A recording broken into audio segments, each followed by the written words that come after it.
Hey, church, Prophet Chad. I want to take a few minutes here and give you a snapshot, and it will be kind of a snapshot of something that can truly be devastating to people. But it's something that typically people see as insignificant, and it's called offense, being offended. Now, this is something I have preached on and taught on so many times. But being offended, offense, is way more than what Webster's dictionary defines it as. Webster's just simply defines it as somebody says something that hurts your feelings. Okay? You need to understand offense goes way deeper than that. And that's by design. You look the word up, offense, in the Greek, you're going to find out that it has to do with being trapped, a snare, a hook, causing you to stumble. Jesus offended quite a few, actually. The word itself is referred to as being able to cause offense. Jesus himself can be a stumbling block for people if you're not careful. That stumbling block, that's the Greek word scandalon, offense. When you allow yourself to be offended, you're trapped.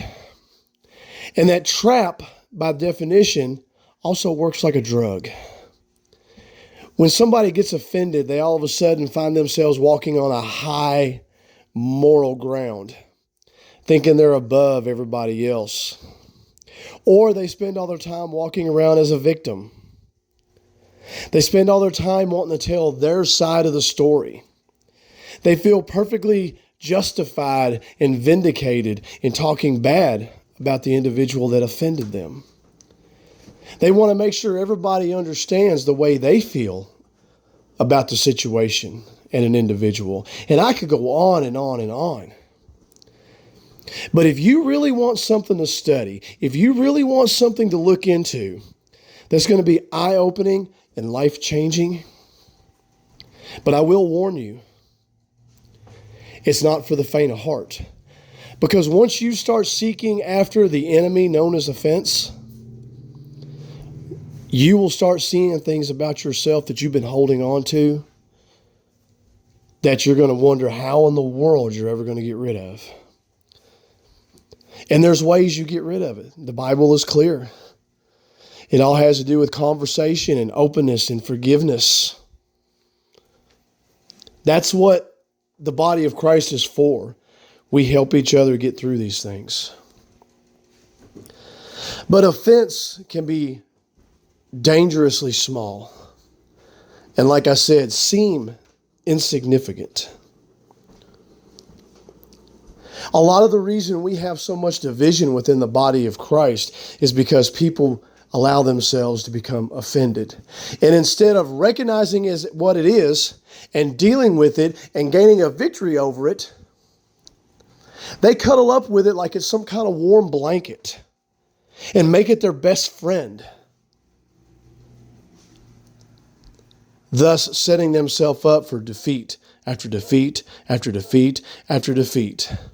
And then the best you can hope for is to settle into the mundane, the routine, the repetition of life, both in general and in your relationship with the Lord. Not that there's really any difference in the two. So if you have any questions and you want to learn more about this, by all means, get with me. Most of you know how to get hold of me. If you don't, you're smart. You'll figure out a way. Because I'd love to help you through this and teach you more on it. But know that being offended is a dangerous trap. That bait gets set where you have an opportunity to allow your feathers to get ruffled. It's a way bigger deal than what you think it is, church. Not trying to scare anybody.